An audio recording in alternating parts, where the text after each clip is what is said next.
Nedávno som viedol jeden workshop, kde som si zavolal personalistku, výrobného riaditeľa a plant manažera. A riešili sme so supervízormi zaškolovací proces. A povedali mi, ako to u nich funguje. Mali 2 dokumenty. Jeden celý priebeh zaškolovania, čo ten človek musí absolvovať, a druhý pravidelné stretnutia s tým človekom. A toto mi teda odrapotali, že jasne máme, to je to bomba, super, tak toto robíme. V zmysle daj mi pokoj. Lenže ja viem, ako to chodí. Hovorím, super chlapi, tak som sa opýtal personalistky, že koľko máš teraz ľudí v skúšobnej dobe? Prines prosím zoznam. Priniesla zoznam, pýtam sa chlapi, komu patria títo ľudia? Tak mi povedali, tento patrí jednému, tento druhému. Super.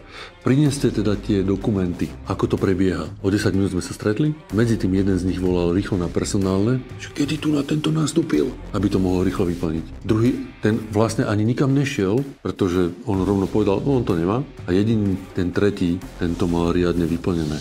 A robil to v praxi. Takže ak sa aj bavíme o tom, že aká je kultúra zaškolovania a venovania sa novým ľuďom, tak v prvom rade mi musia fungovať esenciálne procesy, ako je adaptácia a zaškolovanie. A tu na to bola aj facka pre tých manažérov tam, že oni všetci mi odkývali, pozerali sa na to, jak to tí naši supervízori pekne zargumentujú. Vo finále videli, že síce pekne rozprávajú, a v realite to tak nerobia. A toto je podľa mňa najväčší problém, že ja ani netuším, že tí ľudia mi niektoré veci nerobia v praxi. A ak po 5 týždňoch s tým človekom, ktorý tam nastúpil, nebol ani spravený žiadny rozhovor, ja sa nemôžem diviť, že mám vysokú fluktuáciu.